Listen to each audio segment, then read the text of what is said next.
Yeah. No, it's they're like discussion points, and I guess even for me over the last year, it's just kind of like trying to. I guess for a couple of years, I've been trying to figure out how to take control of my career and and and like I feel like I've been doing well in the theater world, but also at their mercy. So yeah, so this year kind of hit hard in the sense where, okay, that's out. Now what? And like even like when we're doing the fences reading, it was like, oh, I was having a hard time during that block of time, and Mm. and trying to make sure the families are provided for and Yeah. all that sort of stuff, while also being a black male with everything that's happening across North America and all that. So yeah, I don't know. There's been lots of thoughts. I don't know if I have any answers yet. No. I always tell people, like, I'm learning to, as I'm asking these questions, they're explorations. Yeah, It's not something we talk about. yeah, And I was sort of like, as I wrote the little thing about what I want the workshop to be, and I wrote, concern for the black male spirit. I was like, is that how I feel? Yeah, I do. yeah. So that's why it led me to these questions, because I don't think I'm asking these questions to other people because they've been on my mind. Right. So I'm kind of to see what's out in their community. What are we thinking as black men, and what are we seeing? Yeah. And I think the kind of the key we're missing is that dialogue. One, not just the dialogue, but being able to speak within our own voice and have that space, and to have empathy amongst each other. Yeah. And I think our ladies do that better than we do, Hmm. even just incrementally. And I wonder what would happen if we're able to take that up a notch, Right. and not just like for a month. I mean, no, like something we practice as a community. That's something that's we're saying, no, this is a shift. You know what I mean?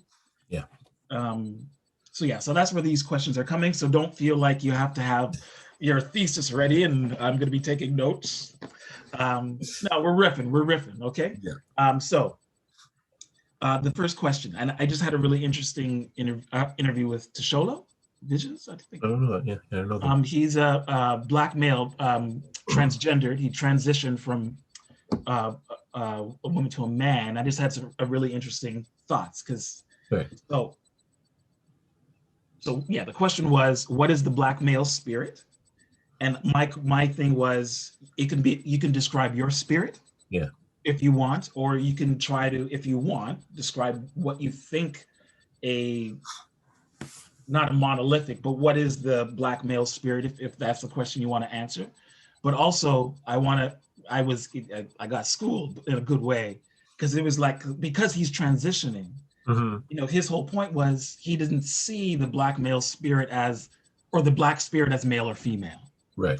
because of this journey, also, specifically also because of the inside of the journey he's been on. Right. So all that to say, like, whatever your ideas or thoughts are, just whatever, take your time. Black male spirit.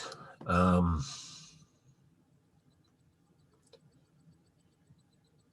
I guess the way I've seen it, or thought of it, is as a discerning sort of a spirit. So we have to look at the world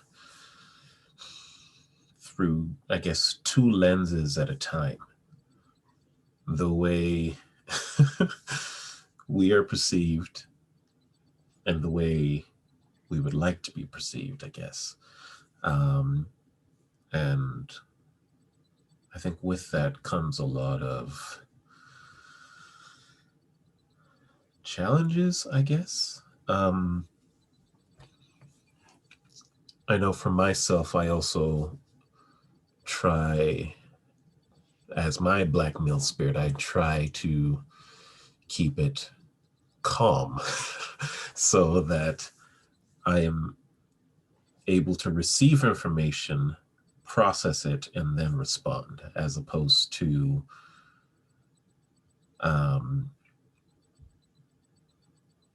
we as actors, one thing we're taught to do is act on the impulse. But in life, the impulse can be too dangerous to act on. So there is a filter, right? Yeah. Being aware of knowing the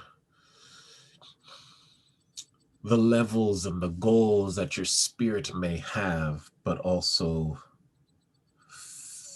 putting a filter on it at the same time to protect yourself.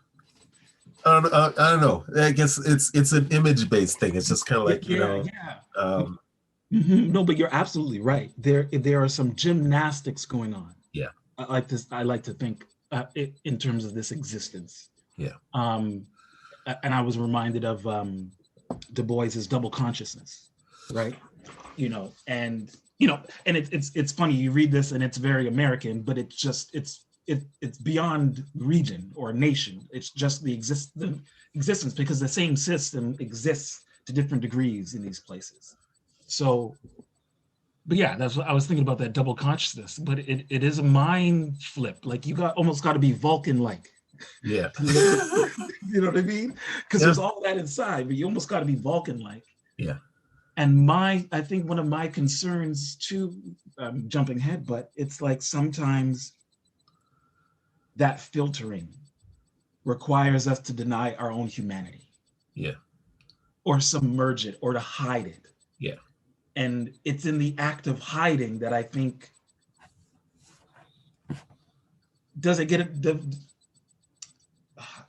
how often are we allowed to release that thing from hiding?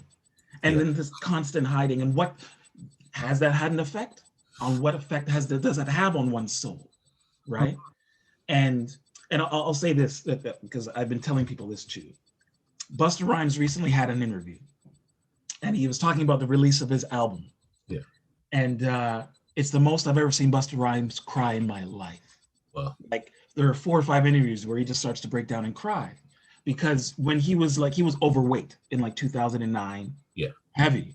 Yeah. And he talks about what made him decide to lose his weight, and it was his son. Right. His son was sitting with him in the back of a limousine, and he was so heavy he developed sleep apnea. And his son literally watched him like gasp for air after sleeping, and then pass right back out. And it was his son's first time that his son had ever seen it. And his son is like 26. Yeah. Not some youngin. And he says that his son was afraid to talk to him. So he talked to his bodyguards and said, listen, I can't talk to him. I don't know how to talk to him. I'm too afraid to tell him. I'm scared that he's like, I think he might be dying. Yeah. And him hearing that from the bodyguards and realizing his son was scared and couldn't talk to him. Yeah. Broke him down. That was the decision. Like, okay, I got to lose weight. But it was also, but that's the kind of communication. There's something in that I think is connected to all this filtering. Yeah. But yeah. Oh yeah, it's true. Like there is a release that's needed, and like I keep saying this. I used to play rugby, and it's a violent sport. It's violent, and like as I talk about, like I like to be calm, cool, collected, and so I can receive and process things in a particular sort of way. Yeah. On a rugby field, I don't have to do that. Yeah, I let it out. There's 80 minutes of gameplay where I can do, within certain rules, anything I want to those 15 guys. And I think it surprised my parents that I was so good at that game, because I was as growing up as a kid, I was a crybaby. Okay. But and I guess as people telling me stop crying, it's like, okay, I need to figure out a way to release, and through that 80 minutes of violence allowance, I found it, right? And I played up to a pretty high level. I played for Ontario for 2 years, but yeah, after that was gone, I think I went right into the acting world. Mhm. And, you know, especially if you're doing a lot of Shakespeare, a lot of that is working without that filter. Oh yeah, yeah. And and a lot of the times, as you know, especially Greek theater, you think in Greek you're just like challenging the gods. Yeah, And over the last year, really wanting a space to go outside and challenge the gods, but not feel like I have the space around me to go out and do that. You know, you go out and you're in the city. I'm in Hamilton now. You go out okay. into the city and you yell and bellow to the heavens. It's just kind of like, yeah, somebody's going to call the police. So, Yeah. but yeah, Mhm. yeah, it's the release is definitely needed in some sort of a way, and I guess that's something I'm trying to navigate myself and figure out how to find that in this particular time right now. Yeah, because I mean, like I think about, I the connection between the body and the voice, and just even what you're talking about, like that release, and it, theater being physical, so we get to use all of it too. Yeah, Um, but even on that athletic level, sometimes I feel like that's the only I'm worried about us using only a few avenues. yeah, It's either sports, entertainment, yeah, whatever it is, but it's only the one. yeah, And for me, it's like, yeah, the more avenues, the more tools we can use that give us that in, even if it's not necessarily for us, but just to play within it, yeah. I think is very, very important too. Like, and did you feel any validation from from sports, like beyond your parents, like your peers, like, or Um, that wasn't what it was about too? I don't know. Like, I guess for me, I think it was just something for me. Like, Okay. I probably would have continued playing rugby if it started paying me. Right. Uh, Right. but I think acting started to pay me first. And I think the sports world, like for that particular game, I would have had to have gone to Europe. Yeah, yeah. Um, like it's weird now because there's a rugby league in North America now, but that was Right. like, and I was playing, oh geez, almost 15 years ago, 15 Yeah, plus years ago. what would you have been doing? Waiting for the league to come in now.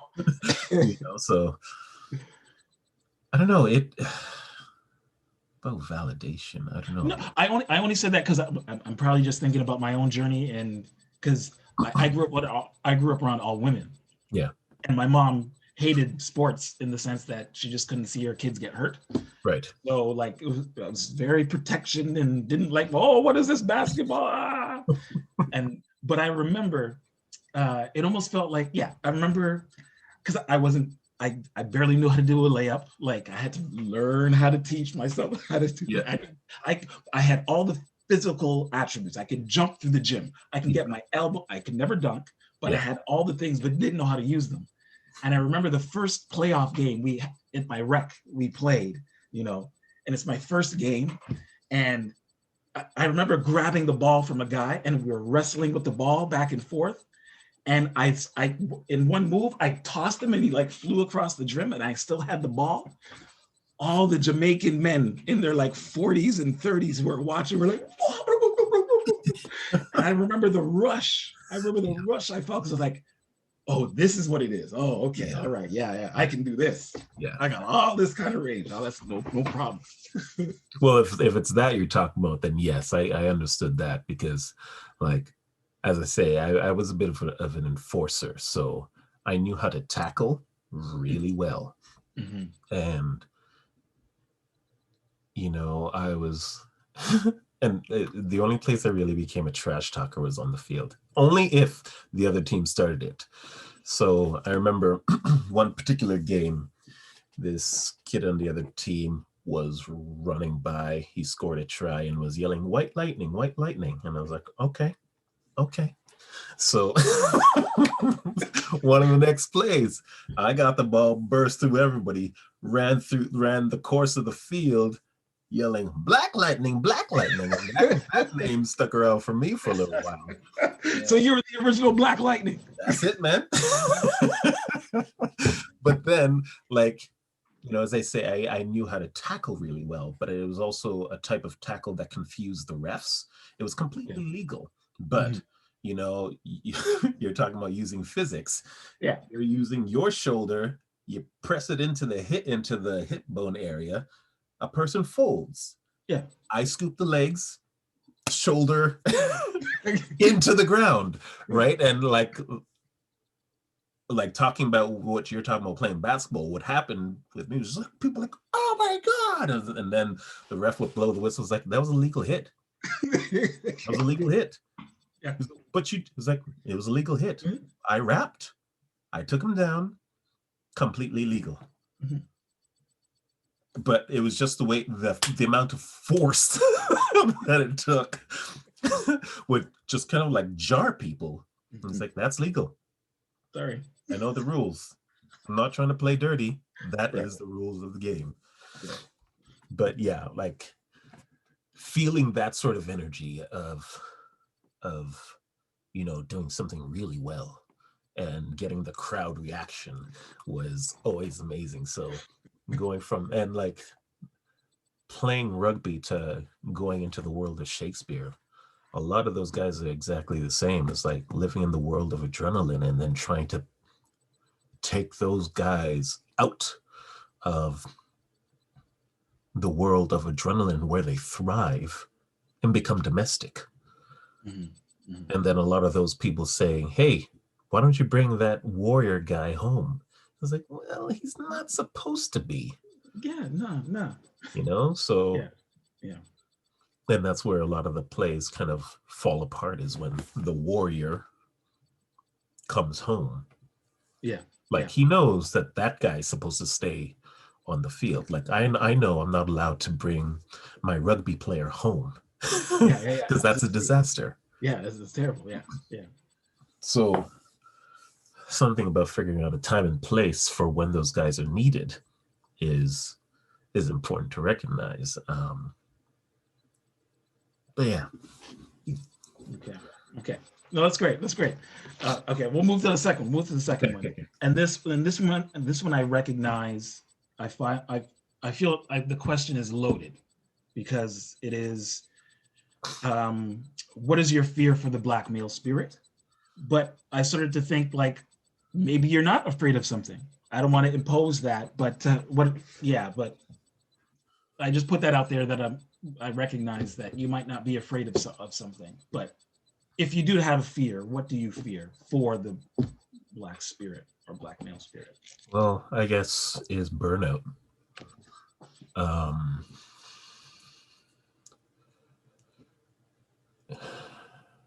Well, I guess especially over the last few years, the way things have been working out. What is the right way of going about things? There's peaceful protest. They don't like that. There's violent protest. They don't like that. It's like, yeah, but remember when we were doing the peaceful protest? So you tell me, which way do you, like, how would we break through? And I just feel a lot of the times there's a lot of like running up against a wall over and over again. And I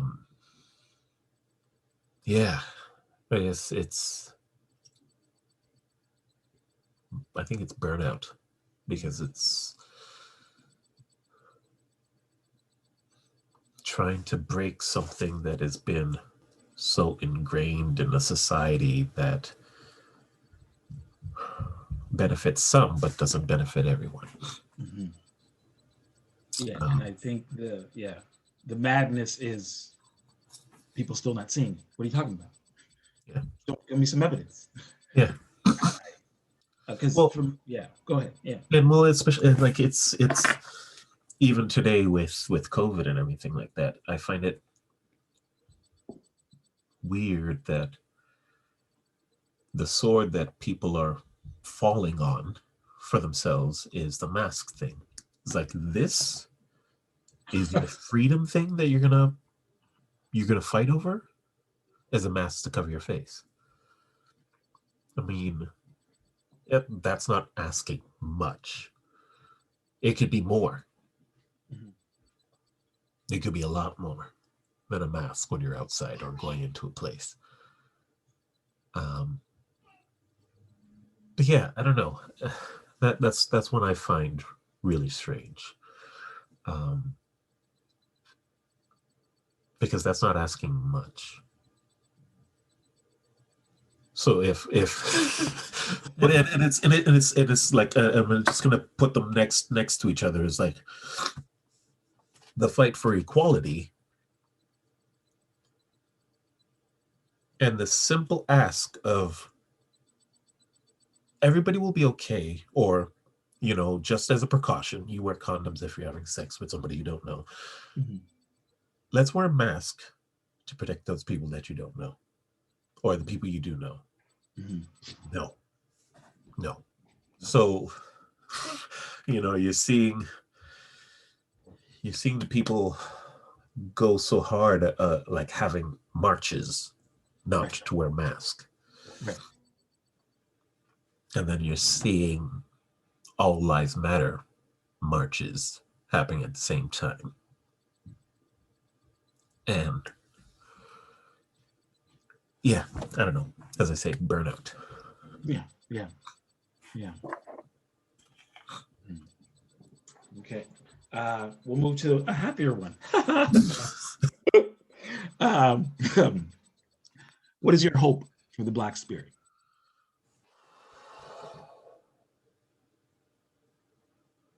My hope, I don't think I've come up with a word, but I think, like, the one thing I have been hanging on to is hope. The hope for what? Hope for a better future. The hope for my kids in the back, and they hear my little one yelling "mommy" for downstairs.